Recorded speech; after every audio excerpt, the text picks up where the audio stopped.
Bonjour, première partie, comment se connecter en fait au logiciel Moneo Appliance System. Donc autrement dit, je l'appellerai souvent AMS, ça veut dire ça.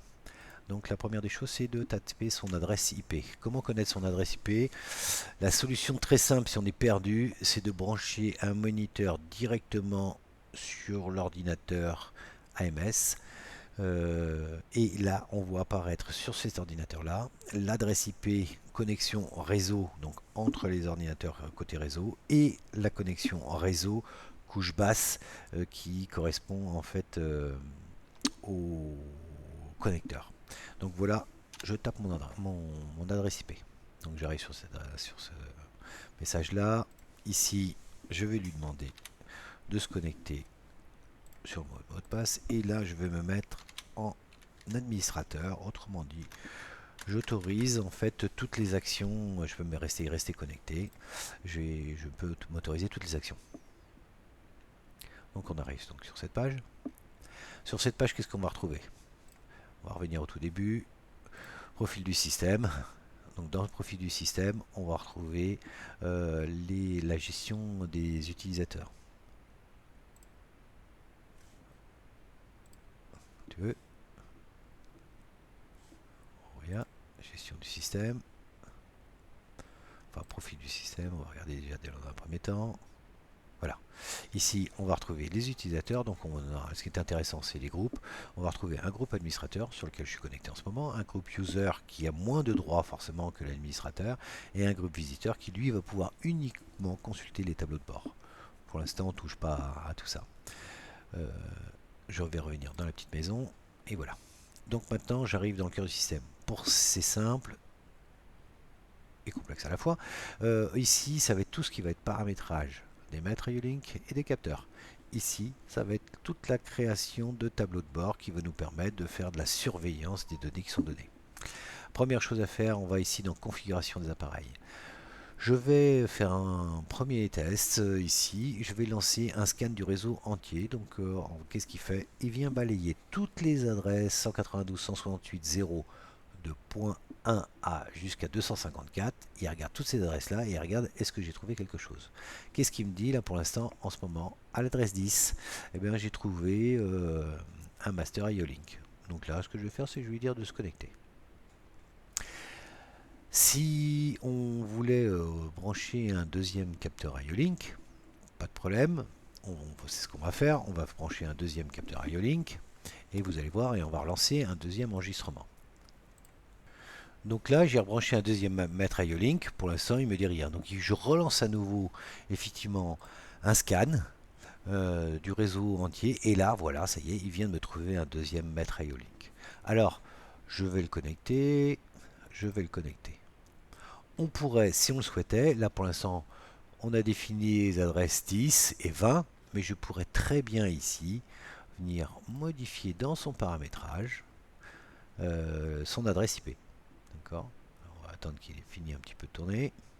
Voilà. Je vais retrouver son identification. Pas de problème. C'est. Je me suis trompé, j'ai pas cliqué au bon endroit. Excusez-moi. C'était ça que je voulais. C'était le deuxième mètre IO-Link. Voilà. Là, j'étais sur le capteur. Donc ce mètre IO-Link, en fait, je disais la chose suivante. On va retrouver ici son adresse IP. Je pourrais très bien modifier son adresse IP. Attention, lorsque vous modifiez l'adresse IP sur les mètres IO-Link, il peut garder en mémoire ce qu'il était, il avait déjà paramétré avant, et donc il ne faudra pas oublier de rescanner tout l'ensemble du réseau, etc., etc., etc. Il va de soi que si vous modifiez les adresses IP, bah, tout ce que vous avez fait après sur les dashboards, eh ben, c'est perdu. Hein. D'accord. Parce que forcément, il ne se connaît pas. Alors, à quoi ça ressemble à mettre IO-Link? Ça ressemble à ça. On a ici, j'ai connecté, donc j'imagine l'AMS. L'AMS, c'est un ordinateur, un petit ordinateur. Hein, qui est connecté en réseau internet sur ce port-là, dans les adresses IP qu'on a vues ici, en 192.168.0.20 jusqu'à 254, comme on a dit. Si je voulais chaîner mon deuxième mètre IO-Link, donc là le deuxième mètre IO-Link que j'ai connecté, il est chaîné, il y a un câble qui part de ce point-là et qui va sur le deuxième mètre IO-Link à cet endroit-là. Qu'est-ce que je vais retrouver après? Ici, les points de connexion, donc d'alimentation. Donc là, c'est mon alim. Et après, je vais retrouver les 4 ports qu'on voit ici, nommés 1, 2, 3, 4. Hein. Donc là, actuellement, sur le port 1, si je viens cliquer dessus, bah, il me dit quoi il me donne les informations techniques concernant ce port-là. Si je reviens en arrière, bah là, actuellement, c'est normal, il ne trouvait rien. Mais si je viens et je revenais sur ce capteur-là, ici, bah, même au niveau du mètre IO-Link, là, directement, sur le 10, on va retrouver, voilà, sur le port 1, il me dit ben, ici qu'il a trouvé nom de l'appareil. Hop, je pensais qu'il allait me le dire, mais il me dit pas, il me donne son adresse, retour. Ouais, ici, bah, c'est ici qu'on va retrouver les caractéristiques en fait du capteur qui est connecté sur le port 1. Voilà. Donc là, il me dit, bah voilà, c'est un capteur laser que j'ai nommé capteur laser 10 mètres, mais j'aurais très bien pu l'appeler capteur laser 1, si on veut. Vous allez voir, écrire sur l'appareil, et puis voilà, ça va être son nom, identification qui va être plus simple pour moi. Une fois que j'ai fait ça, je pourrais revenir, retour appareil, et je vais retrouver en fait mes appareils, et là je vais pouvoir faire les configurations. Pour l'instant, je vois rien du tout, donc je vais lui demander de rechercher. Et là, ça y est, il m'a trouvé mes capteurs. Je vais à nouveau faire connecter. Ici, faire connecter. Et là, il voit mon capteur laser 1 qu'on a dit, dont on a parlé. Et là, pour l'instant, il voit strictement rien.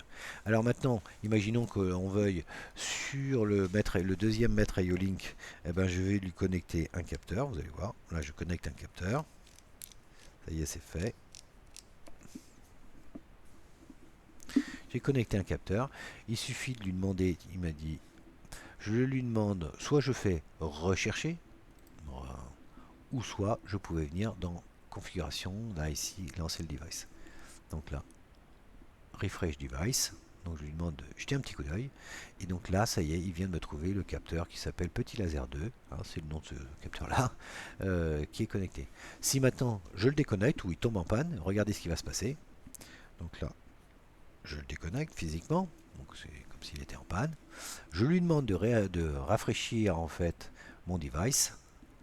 Et là, il me dit la notion, il apparaît comme étant séparé, c'est-à-dire qu'il est déconnecté du système.